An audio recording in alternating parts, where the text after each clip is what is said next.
15-year-old. We would talk on the phone for hours. He was the quiet type. He's a little wimpy-looking feller. It would have been a typical teenage romance. They almost immediately began expressing love to one another in this undying devotion. But there was one problem. He wasn't a teenager. Anytime a 21-year-old wants to date a 15-year-old, most parents are going to raise a few eyebrows. Her parents didn't stop there. They tried their best to break the couple up. There was a confrontation. He had blocked his vehicle in and threatened him. But when the parents turned up dead and the girlfriend went missing, the police were soon wondering, had the boyfriend taken his revenge? He told me that he was going to take care of everything. And had he also taken the girl? My first words were, are you going to kill me?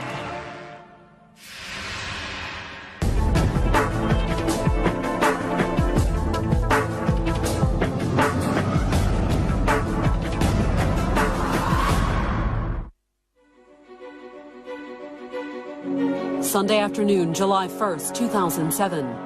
In a quiet bedroom community just outside of Knoxville, Tennessee, relatives pulled up outside the home of 15-year-old Amanda McGee and her parents, Terry and Elisa. Family members have been trying to get a hold of Lisa McGee for a couple of days, and they grew very concerned because it wasn't like her not to return their phone calls.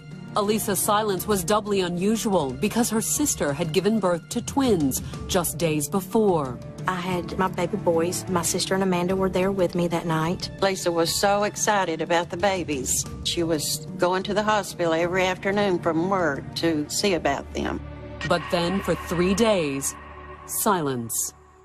On Friday, I was released from the hospital. We were expecting Elisa to at least come or call. We didn't hear from her.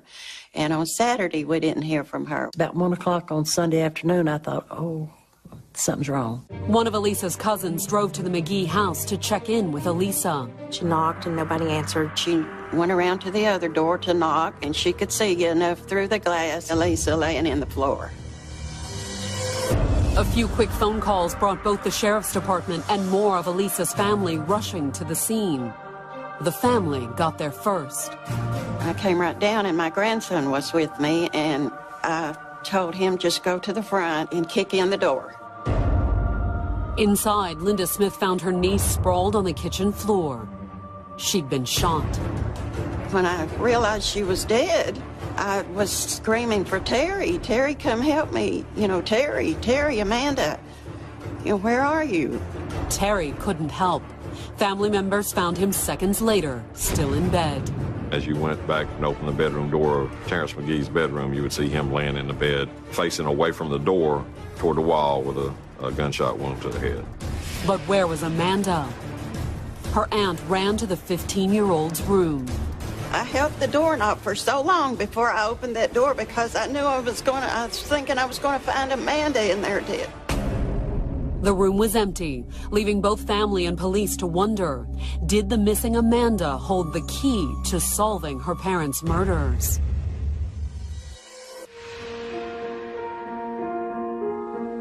Amanda McGee grew up barely knowing her birth mother. My biological mom and I had no relationship.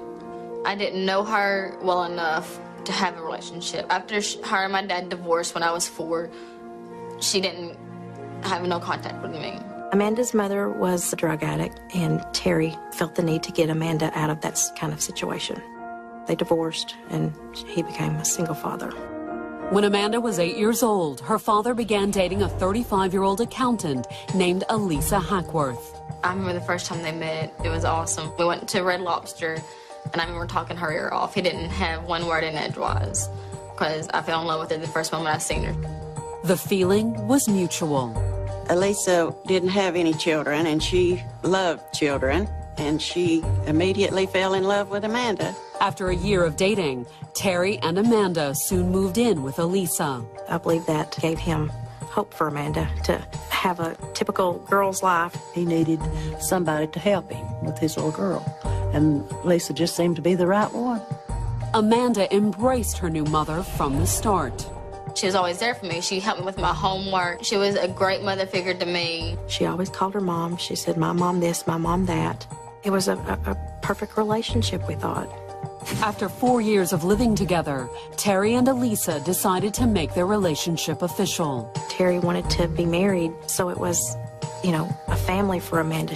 They wanted to do the right thing. He just wanted to sneak off somewhere and get married, but we insisted that we could be involved. And they got married at my house, May the 20th of 2004.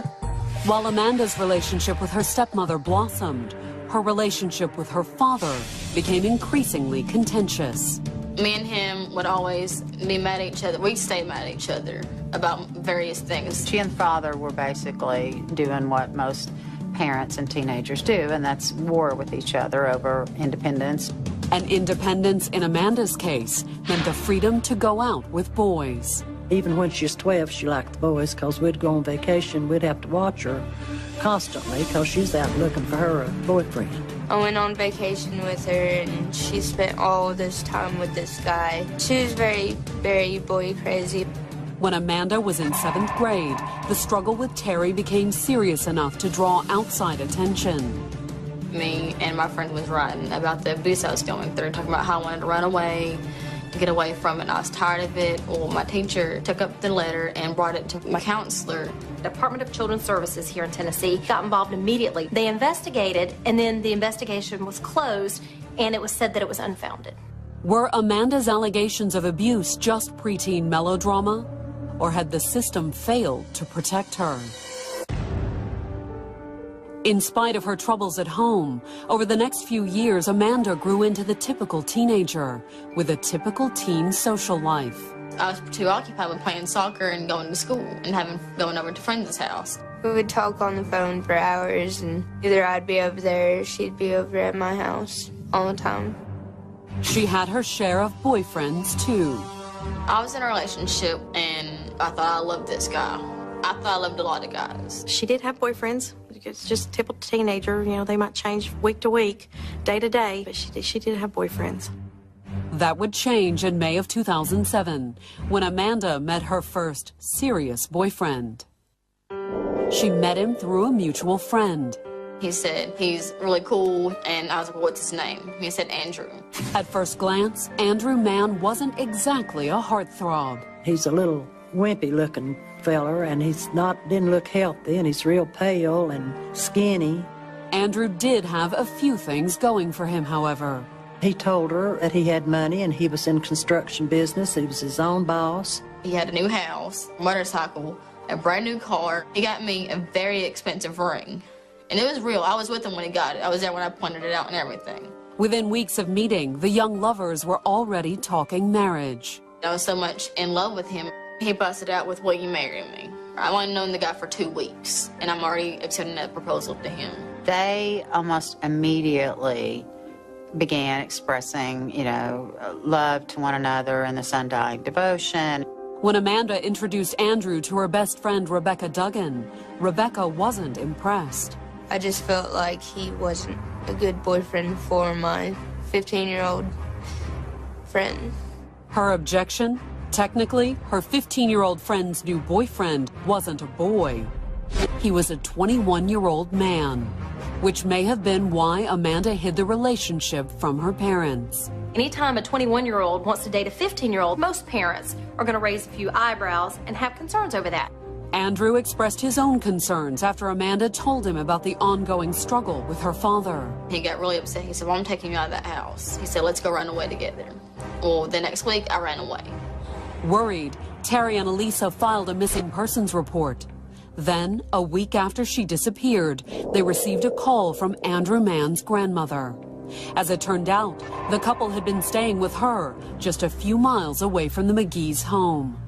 His grandmother called my parents and said, we have your daughter here, and I'm sure you're looking for her, and yeah, and so he had to bring me home. Amanda returned home, but not for long. On June 12th, she ran away with Andrew again. This time, she was only gone a few hours. Lisa calls Andrew and says, I know my daughter's with you.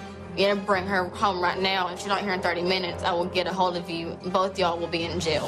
When Andrew finally drove Amanda home, Terry was waiting. I get home, and my dad blocks Andy in the driveway. And they have a very, very big argument. My stepmom put me in the house, and she said, close the door. I don't want you to see this or hear this. Terry requested his driver's license and tag number, so if this were to happen again, it might end more quickly, to where the police could get involved and track him down. After the confrontation, Elisa told her sister that she and Terry hoped it was the last they would see of Andrew Mann. My sister had told me, I think we scared him and this won't happen again. On the afternoon of July 1st, just a few weeks after Terry and Andrew's driveway confrontation, Elisa's cousin came to the house looking for Elisa. There was a birth in the family, and everybody expected her to come visit. She didn't, so they went over to check on them. They looked through the window, and they actually saw Elisa McGee slumped over on the floor and then called police.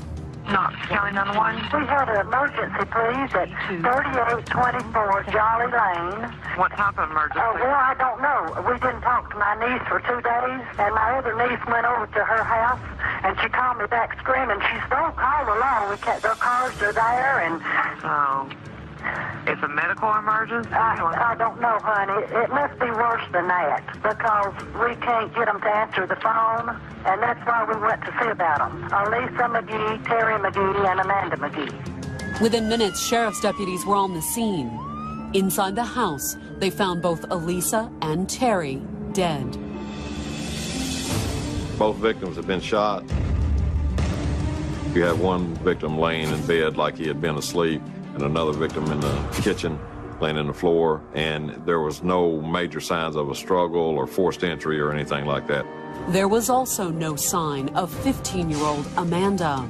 There was a juvenile daughter that was missing from the house. We were scared that something bad had happened to Amanda. That's what our thought was. I was telling them, Amanda's missing. Amanda's missing.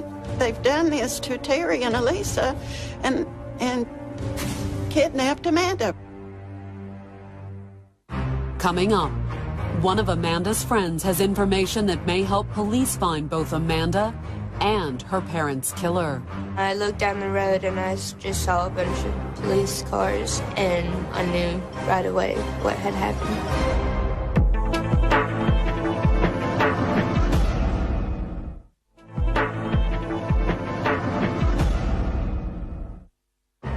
At a little after 3 on the afternoon of July 1st, 2007, the yard outside Amanda McGee's Knoxville, Tennessee home was swarming with sheriff's cruisers and emergency vehicles. From Jolly Lane, where the house is, way back to Solway Road was police cars and detectives and the sheriff and ambulance and the fingerprint people, just everybody. Law enforcement had been summoned by Amanda's relatives, who had dropped by the house to check on the family.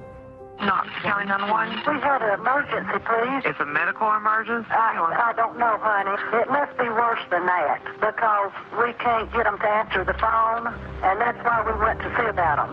Elisa McGee, Terry McGee, and Amanda McGee. Who is that? That's the people that live there. We were just worried about them because they wouldn't answer the phone, so we went to check. Dispatch received a call from one of the family members. She had gone to the residence and looked in the back window and saw Elisa laying in the kitchen floor.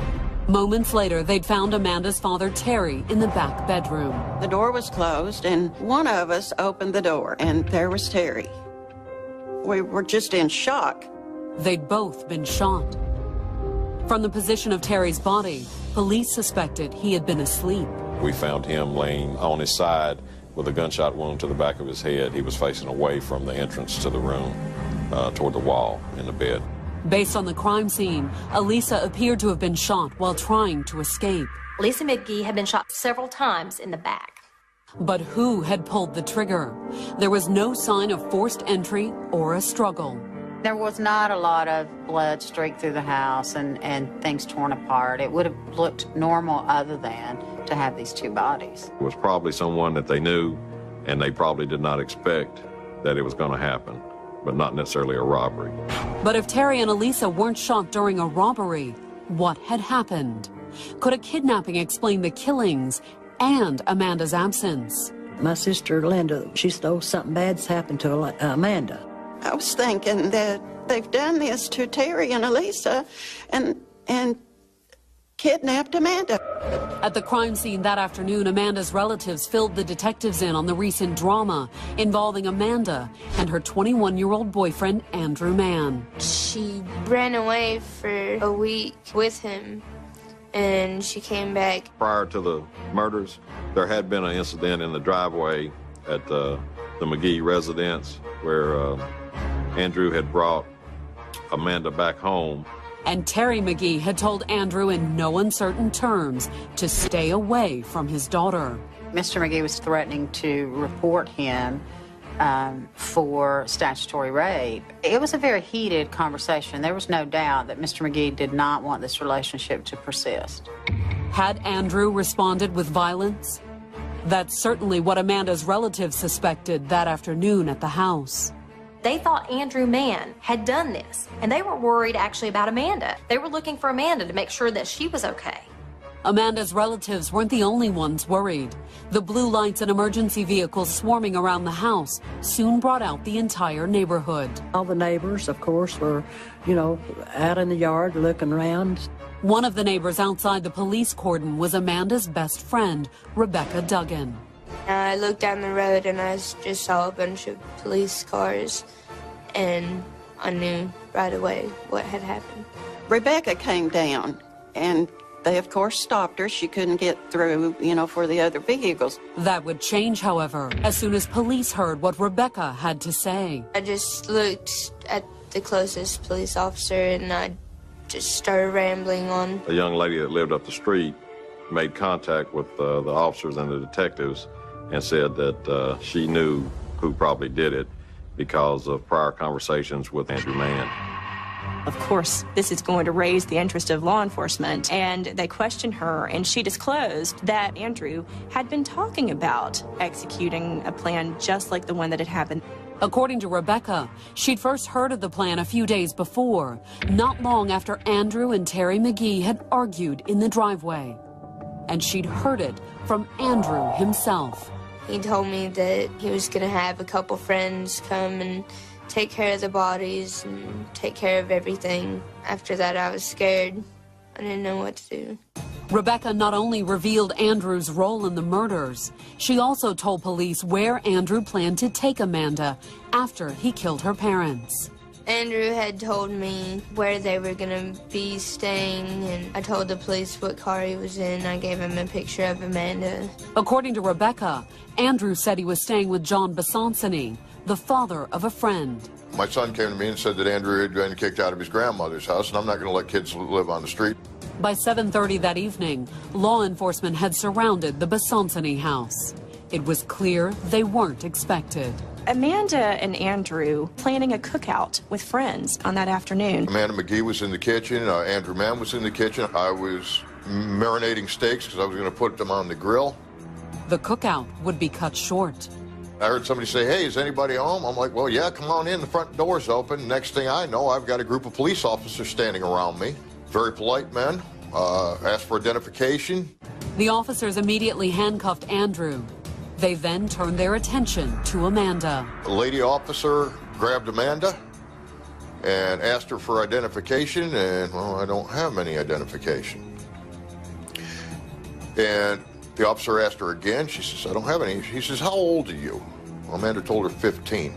Top of my head like to come off. Andrew and Amanda were both taken into custody. And as the couple was hauled outside to the waiting police cruisers, one of the investigators turned to their host. I'm like, "What's this about?" He said, "We can't disclose this at this point because this is an ongoing investigation." And he asked some questions. John explained to the investigator that Amanda and Andrew had turned up on his doorstep Friday evening. Andrew came to me and asked if he and Amanda could stay there for a few days. I was told the young lady was 19 years old at that time. He said his son's friends could stay. My son vouched for him, so that was fine with me. John told the investigator he'd seen little else of Amanda and Andrew that Friday. Shortly after arranging their accommodations, the couple had gone out for the evening with his son and some other friends. That night, Andrew Mann Amanda McGee went out for drinks, partying together and having fun with her friends. They seemed nothing was wrong. They seemed like everything was okay. They were very upbeat, like a young couple in love, having fun together, playing, bantering back and forth. And the fun had continued the next day with a motorcycle ride to the mountains and a shopping spree. It was probably $700 or $800 worth of items, Old Navy, so on and so forth. Sunday morning, the couple had also accompanied the Besancini family to church. The sermon that day was out of Revelations. Little did the couple know that their blissful weekend together was about to end in a revelation of an entirely different sort. The news that Amanda had been found was quickly relayed back to Elisa's family at the crime scene. The police call and say, yes, we have apprehended them. We've got them both into custody. By this time, though, both the family and the police knew that Amanda was not Andrew Mann's victim. She was his accomplice. Coming up, was Amanda manipulated by her older boyfriend? Or was she the mastermind behind the murders? I was just spilling my guts out, and it hurt so bad to have to tell the whole truth.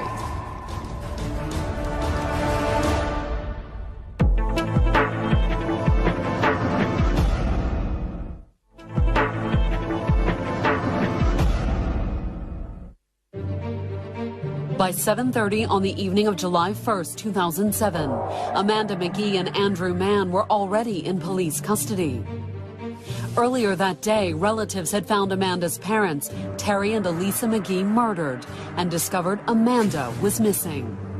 We were concerned about Amanda's safety. I didn't know if he had kidnapped her and killed my sister and brother-in-law. Police found both Andrew and Amanda at a friend's house, preparing for a cookout. All of a sudden, we hear a very loud pound, and he said, KPD, open up right now.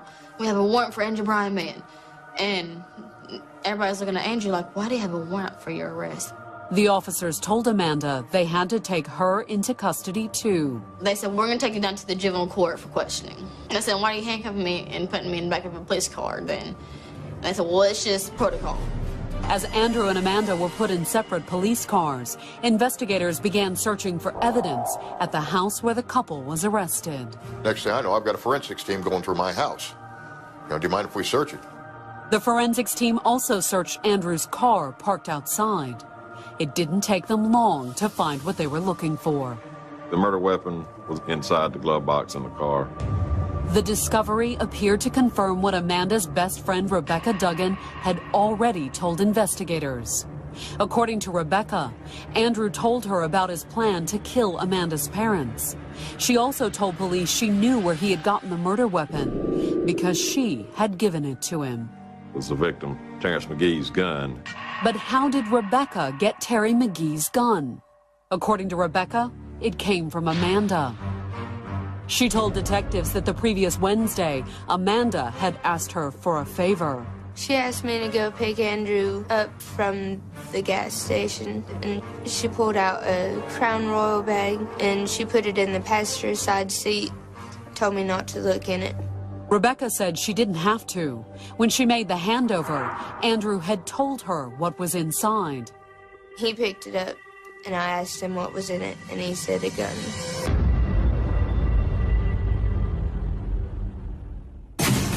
So why hadn't Rebecca told anyone about the gun?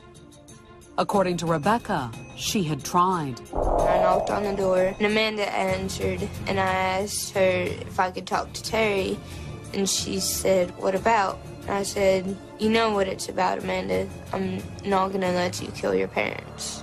She started crying, and she looked very torn up, and she told me she would call the whole thing off. She didn't believe that they would really go through with it. That had changed as soon as she'd seen the blue lights around her best friend's house. When I looked down there and I saw all the police cars, all the people, all the family members, I just could not believe it. I didn't think it was real. The same realization was slowly dawning on Amanda's relatives. I heard Rebecca talking to the police, and she said Amanda and Andrew Mann had done this. And I thought, it's unbelievable. She couldn't have done anything like this. She could not have done it. Obviously, Amanda's family did not think Amanda could have had anything to do with this. And I think it took a while to sink in what role she actually had in this. While Amanda was taken to a juvenile detention center, Andrew was ushered into an interrogation room at the Knox County Sheriff's Department. He didn't deny his role in the murders. He told detectives the plot was his idea. It was more so me than it was her. But as the interrogation went on, it became clear that Amanda had been an active participant in the murders. What built up to that Friday? Did y'all discuss things? Went over there on Wednesday to get together. Okay. She wanted me to do it on Thursday, but I was like, well, I said, it's awful risky, so let's give it a day or two. Andrew also added a new wrinkle to the story. We found out 2 weeks ago she was pregnant. Okay. And she would be in the 4th of July. Okay. So she was wanting to get out of it before they found out, because if they found out, they'd press charges against me. According to Andrew, Terry McGee had threatened to do far more than report him to the police. Well, he kept on demanding to see my ID, and he pulled a gun on me and said, listen here, buddy, you're going to give me the information I want, and I'm going to shoot you. He said, that's your two options. He said, now which one's it going to be? Upon learning she was pregnant, Andrew claimed he and Amanda had decided on a preemptive strike. They planned it for about a week. She stole her father's gun. Andrew told police he'd shown up at the McGee home on the morning of June 29th, armed with the same gun Terry had used to threaten him just 2 weeks earlier. He was let into the house by Amanda. She went back to her bedroom, which is straight back the hall. I told her, turn the radio up just a little bit where she wouldn't hear nothing. Elisa McGee was at work, but Terry had been asleep in bed, according to Andrew. Went in there and started going around to the back of his head. But why did they also kill Elisa McGee? According to Andrew Mann, she would be a witness who could pinpoint them and maybe send them to jail. So when Elisa arrived home from work at 5:15 that afternoon, Andrew once again sent Amanda back to her bedroom while he confronted Elisa. She had the door closed. She come through and she saw me come through with the gun. I told her to sit down on the couch that we needed to talk. And her first words were, you're going to kill me. I told her, I'm sorry, I have to. Andrew Mann gave a full confession to law enforcement about killing Mr. and Mrs. McGee. But what about Amanda? When it was her turn to be questioned, she was initially much less forthcoming. In the beginning, you hear her not wanting to tell the whole story. Detectives tried to shake Amanda up by telling her that Andrew had already told them everything.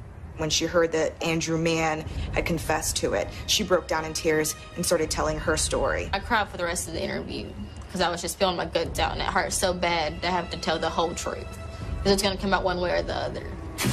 Once she started talking, she corroborated everything Andrew had already told police.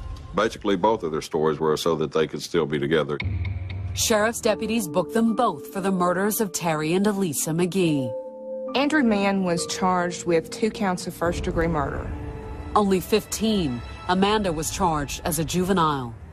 We charge juveniles with delinquency by manner of whatever crime they've committed. Amanda McGee was charged with 2 counts of delinquency by first-degree murder. But would she be tried as a juvenile? Or would the prosecution attempt to have her tried as an adult? The prosecution will make a decision about whether they want to undergo what's called a transfer hearing and look at a host of factors that are probably pretty common sense: her age, the nature of the crime, and other factors such as that. In Amanda's case, the nature of the crime was stunning enough in its own right. Amanda and Andrew had actually got my sister's ID and credit card. They had gotten gas, and they went out to dinner that evening. In addition to that, the very next day, Amanda and Andrew went shopping. We went to Tanger Outlet Malls, and he bought me maternity stuff and stuff for the baby. They went to church on Sunday. They did remarkably normal things after killing 2 people. On July 3rd, Amanda sat down and wrote a letter to Andrew, who was being held without bail in the Knox County Jail. In some ways, it was a typical teenage love letter. Amanda McGee's letter was filled with statements of love for Andrew. Amanda's love was tinged with regret. Regret over Andrew's arrest. She wrote a letter that actually said, I hope you don't have to stay in jail a long time. And then she said, you know, you may be 99 before you get out of jail. Don't worry, I'll wait for you, and I'll come to visit you. According to the letter, Amanda clearly expected she'd get out of jail soon. I remember writing, talking about how I'm going to get out when I turn 18 and all this other stuff. She was only 15, and she naturally assumed for her that that meant that she was just going to spend a little time in juvenile and then she was going to go home. Amanda's astonishing statements didn't stop there either. She actually said, I'm not sorry that it happened, I'm sorry that we got caught. On July 13th, the prosecutors filed to have Amanda McGee charged and tried as an adult. The prosecution sought permission from the court to treat her as an adult because of the nature of these crimes. Coming up, will the court decide Amanda can be tried as an adult? The judge had been crying because his face was really red and it looked like his eyes were wet. And he was like, Miss McGee, may you stand. And at trial, Andrew Mann takes the stand and explains his motive for murdering the McGees. She kept on insisting. She said, well, baby, she said, if you love me, you're going to do this.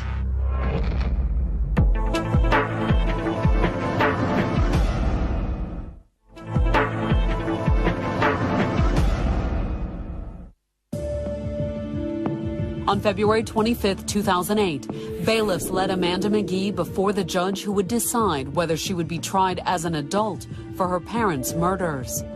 She had been held at the Juvenile Detention Center for 7 months, with no family willing to post bond. I was scared. I was very scared. I was depressed. Very, very, very depressed. We were at a real, struggle with our feelings because that, we cared about her and loved her, and she was part of our family.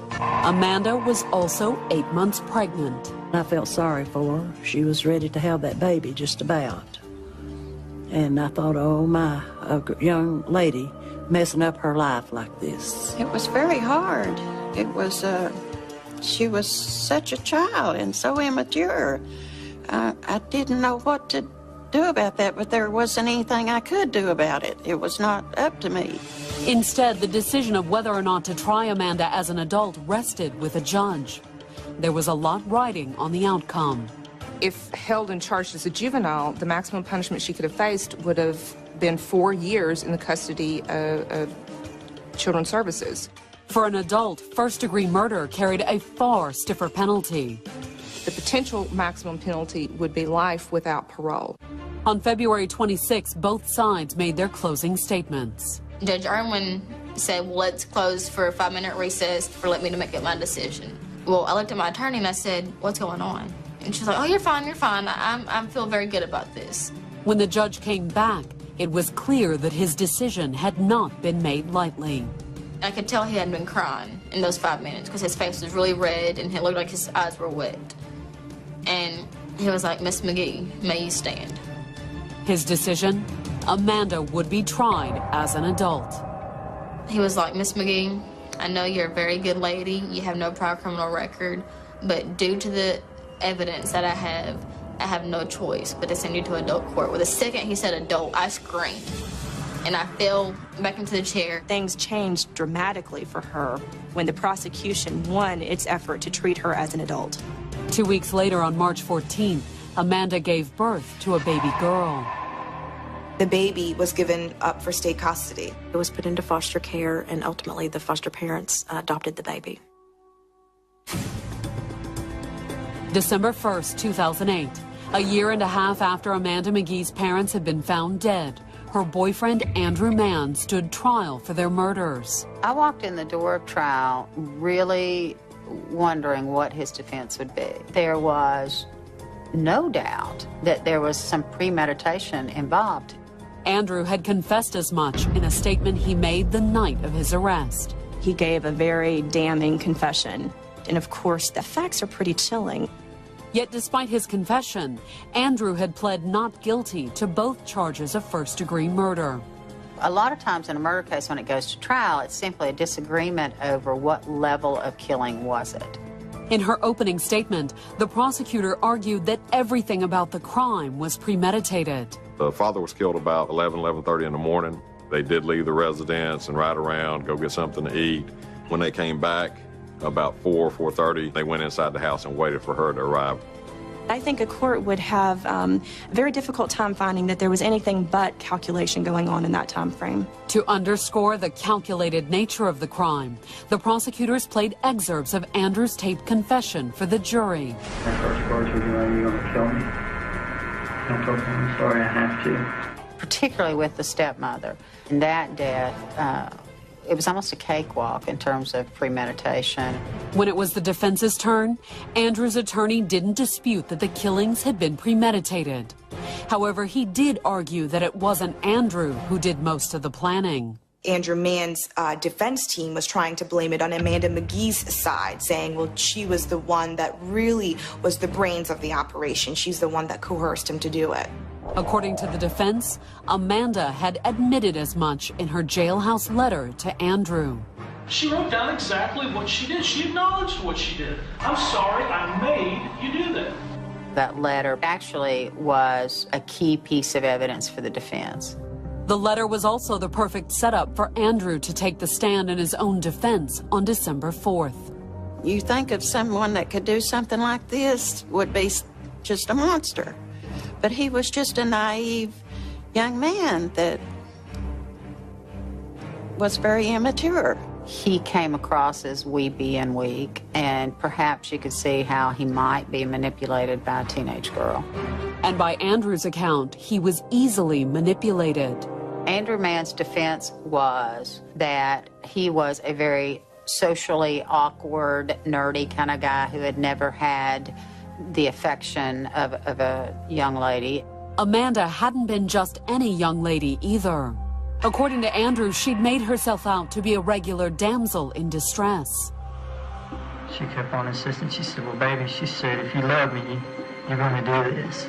He felt like he didn't have a choice, that he was trying to protect his girlfriend. And who did Andrew think he was protecting Amanda from? Her abusive father. He said that Amanda had told him these lies about her father. I told Andrew all of it, every single detail of what happened between me and Terry. And then he really snapped. He said, "Well, what do you want me to do?" I said, "Do something." And I guess he twisted my words around and thought I meant literally get rid of him. Andrew's defense had evidence that Amanda had made the accusation before. In fact, 3 years before meeting Andrew, Amanda and Terry had both been interviewed by the Department of Children's Services. They had nothing to back up these abuse claims. The only word that anyone had that any of this had gone on came from Amanda. They came to my school and interviewed me, and they notified bruises and took notes of everything, and they recorded my conversation with them. They had promised me they'd do a follow-up, a random follow-up check out of nowhere to come to the house, and they never did that. And I feel as though that I lost. The reason I have a very big trust issue is because of DCS. Even if the allegation was true, did it excuse the crime? In closing arguments on the morning of December 5th, the prosecutor stressed to the jurors that Andrew was on trial for 2 murders. They didn't stop with murdering her father, this alleged abuser. 9 hours later, they murdered her stepmother. The case went to the jury just before noon. And unlike the 9 long hours Andrew and Amanda spent waiting to ambush Elisa, it wouldn't take the jury long to come back with a verdict. They didn't stay out more than 30 or 40 minutes. The jury did not take a lot of time to decide the case, particularly given those 2 counts of first-degree murder. The jury found Andrew Mann guilty on both counts. He was sentenced to receive 2 life sentences. When Amanda heard the news, she had very different feelings from the ones she had expressed in her letter a 1.5 years earlier. I didn't make him commit those murders. He was 6 years older than me. He had the maturity, supposedly the maturity level, to know that he should have been the older one and the wiser one to say, "No, this is stupid. You're stupid for even thinking about something like that." He got 2 life sentences, which was 102 years. Amanda was absolutely knee-deep in every aspect of this. She was facing the possibility of 2 counts of life without the possibility of release. But the 17-year-old hadn't come to court that morning to face a jury. Instead, she'd come hoping to avoid one. She pleaded guilty to 2 counts of second-degree murder. It shocked my whole family because my whole family was there expecting a trial. If anyone had a shot at getting sympathy from a jury, it would have been Amanda. So it was a surprise when she pleaded guilty. In exchange for the plea, Amanda agreed to a 45-year sentence.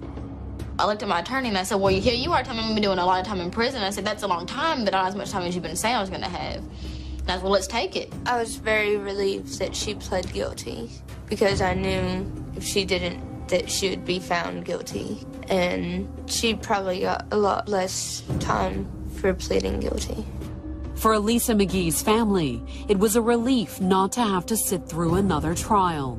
It was so bad to go through his trial, and I just hated to have to do that. It's the hardest thing I've ever done in my life. And listen to that for a whole week. After all, the confessed murderer standing before the judge was still the little girl they'd known and loved. I wanted Amanda to have a break. I didn't think she deserved a life sentence. We're satisfied. Whatever punishment that she received is not going to change what has happened or bring my sister or Terry back. So we were just happy that she did receive the punishment that she did. As for Amanda, she is no longer the 15-year-old girl whose only regret was getting caught. I know now that if I was halfway thinking that this wouldn't happen. And I know this isn't possible, but I want some kind of sign from Lisa that she forgives me.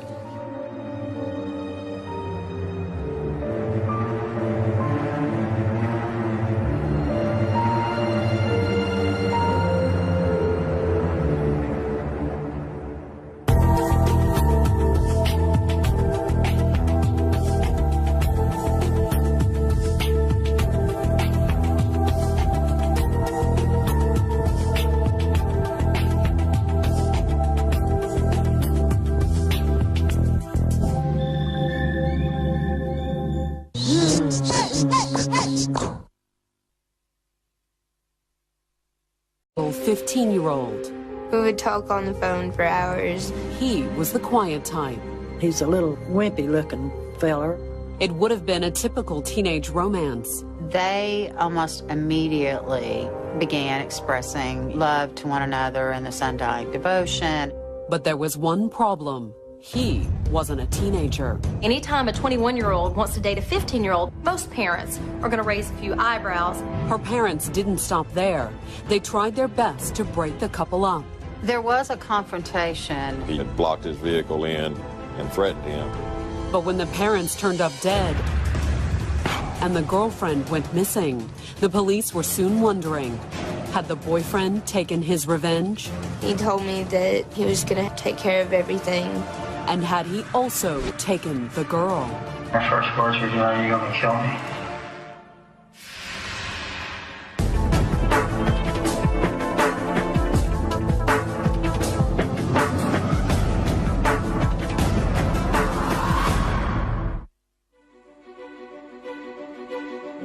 Sunday afternoon, July 1st, 2007.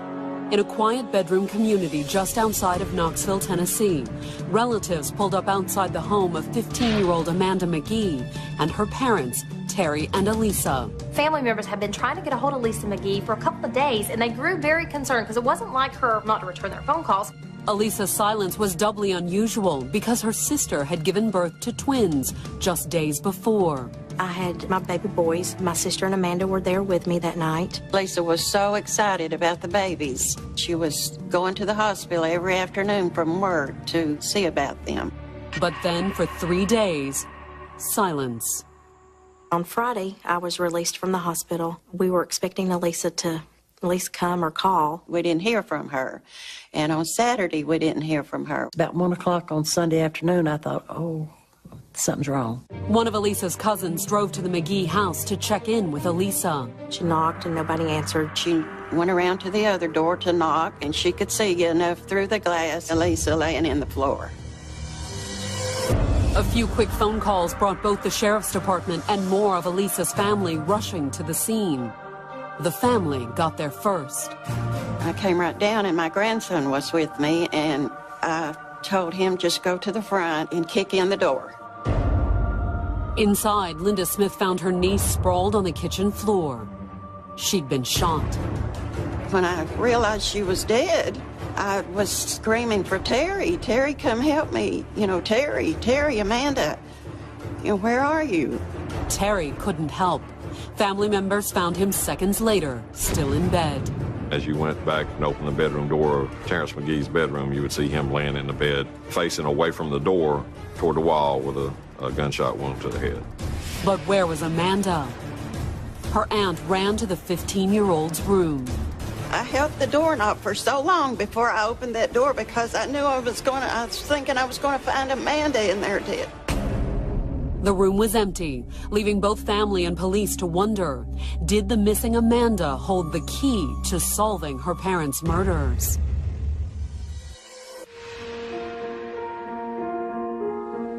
Amanda McGee grew up barely knowing her birth mother. My biological mom and I had no relationship. I didn't know her well enough to have a relationship. After her and my dad divorced when I was 4, she didn't have no contact with me. Amanda's mother was a drug addict, and Terry felt the need to get Amanda out of that kind of situation. They divorced, and he became a single father. When Amanda was 8 years old, her father began dating a 35-year-old accountant named Elisa Hackworth. I remember the first time they met. It was awesome. We went to Red Lobster, and I remember talking her ear off. He didn't have one word in edgewise, because I fell in love with her the first moment I seen her. The feeling was mutual. Elisa didn't have any children, and she loved children, and she immediately fell in love with Amanda. After a year of dating, Terry and Amanda soon moved in with Elisa. I believe that gave him hope for Amanda to have a typical girl's life. He needed somebody to help him with his little girl, and Lisa just seemed to be the right one. Amanda embraced her new mother from the start. She was always there for me. She helped me with my homework. She was a great mother figure to me. She always called her mom. She said, my mom this, my mom that. It was a perfect relationship, we thought. After 4 years of living together, Terry and Elisa decided to make their relationship official. Terry wanted to be married, so it was, you know, a family for Amanda. They wanted to do the right thing. He just wanted to sneak off somewhere and get married, but we insisted that we could be involved. And they got married at my house, May the 20th of 2004. While Amanda's relationship with her stepmother blossomed, her relationship with her father became increasingly contentious. Me and him would always be mad at each other. We stayed mad at each other about various things. She and father were basically doing what most parents and teenagers do, and that's war with each other over independence. And independence in Amanda's case meant the freedom to go out with boys. Even when she was 12, she liked the boys because we'd go on vacation. We'd have to watch her constantly because she's out looking for her a boyfriend. I went on vacation